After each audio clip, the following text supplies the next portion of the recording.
Hi, this is Gary White for Channel 6 Television, here for the Christmas Spectacular. I'm here with Yvonne McNary and Beth Overhowl.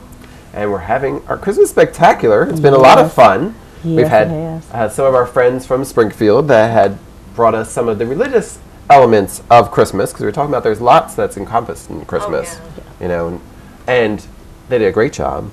But also, with us, we have our Christmas tree decorated here. Isn't it decorated lovely? Yes, Gary, it's lovely. We all put a little bit to it. Yes, yes. But, that's a tradition that's been around for a long time. Yes, it A has. long time, since the 7th century. Yeah. And I know, I was listening to radio, actually, and there's this station that has old-time radio shows that were on, like, the 40s and stuff, and now they're playing Christmas ones. Okay. And this was from 1944. I think it was a Jack Benny show from 1944 that I was listening to. And they were talking about decorating the tree and how it was the tradition then. And also, I remember my parents talking about this with my older siblings, that my mom and dad would actually decorate the Christmas tree, or if parents didn't do it, Santa Claus would come and decorate the Christmas tree on Christmas Eve. Waited. Do you remember that? Forever. No, Did you do it in advance? Because I've always done it in advance. we always did it Always in in advance. advance, yeah. Always. But back then, Yeah. some people used to not do it until Christmas Eve. Yeah. Which I think is a shame. Well, I love because watching too, it. people were concerned, I think, about the tree drying out.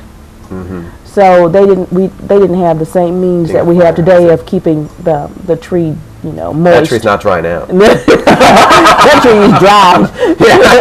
Very dry. What amazes To me aluminum. is they used candles originally to light the Christmas trees, and why there weren't more fires, I'll never understand. But I'm sure there were quite a few. traditionally, they say that this was to demonstrate the idea of a starry night and the beauty of the darkness and the light of Christ, and so they tied it with the Christian faith. So you've got some history there I've got of the some more Christmas tree history. for us, right? Okay. Yeah. Do you want to hear some of it? Sure. They used the fir tree. This monk from Crediton, Devonshire, went to Germany to teach Christianity, the Word of God there, and this area had a lot of fir trees. And so he used the fir tree as an example of the Holy Trinity because of the triangular shape. And that started it. And then they started decorating with this tree. But the funny thing I found out about it is they hung the tree upside down in their home to decorate with it, to demonstrate the Holy Trinity, not right side up like we do today. So it started out being hung upside down. I found that fascinating. Well, I've seen a lot of trees will probably look better upside down. Yeah, like Charlie Brown's. Yes. Right. And then through the years, I was reading further, through the hundreds of years that have gone by since, the tree has changed in how they decorated it, when it was acceptable to. England didn't even think it was appropriate at first because the Germans were the ones that brought the idea over, and until Queen married one. Queen Victoria married a German. And then, that changed everybody's attitude about it. I bet. Well, that's in Europe, and I'm sure that the European culture had a lot of influence on what we did here in the United States, too. Exactly. So It the evolved, ornaments, came over here. But then again, it was still based in a German neighborhood, the first few Christmas trees that came over. And then, another thing that's interesting to me is that women made the ornaments for the tree, just like people do even today, decorating, crocheting, painting, the ornaments. Well, it's a lot of fun making ornaments. It's a lot of fun.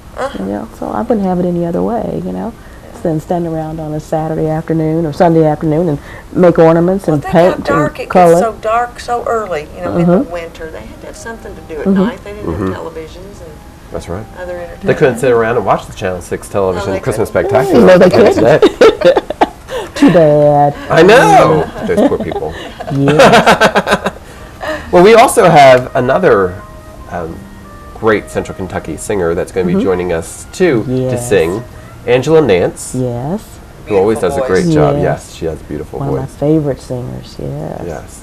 And Good she friend. is actually going to light up the outside for us, singing her songs outside on this really nice Christmas season. So here is Angela Nance with some sounds of Christmas. O holy night, the stars are brightly shining. It is the night of our dear Savior's birth.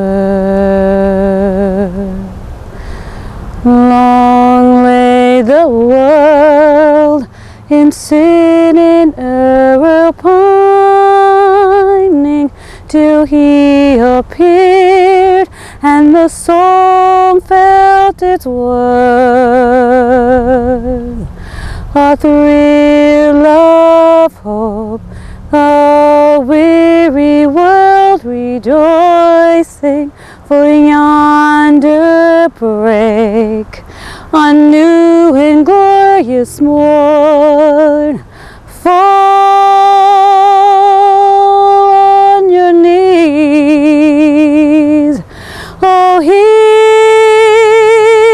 the angels' voices,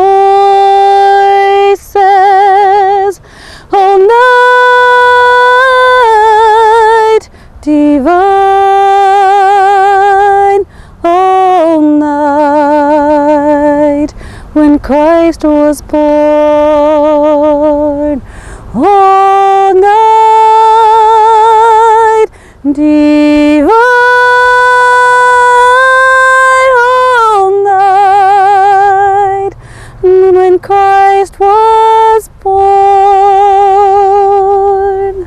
Silent night, holy night, all is calm, all is bright, round yon virgin mother and child, holy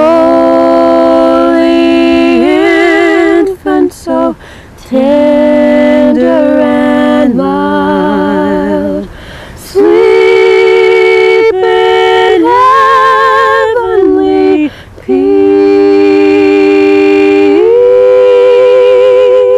sleep in heavenly peace.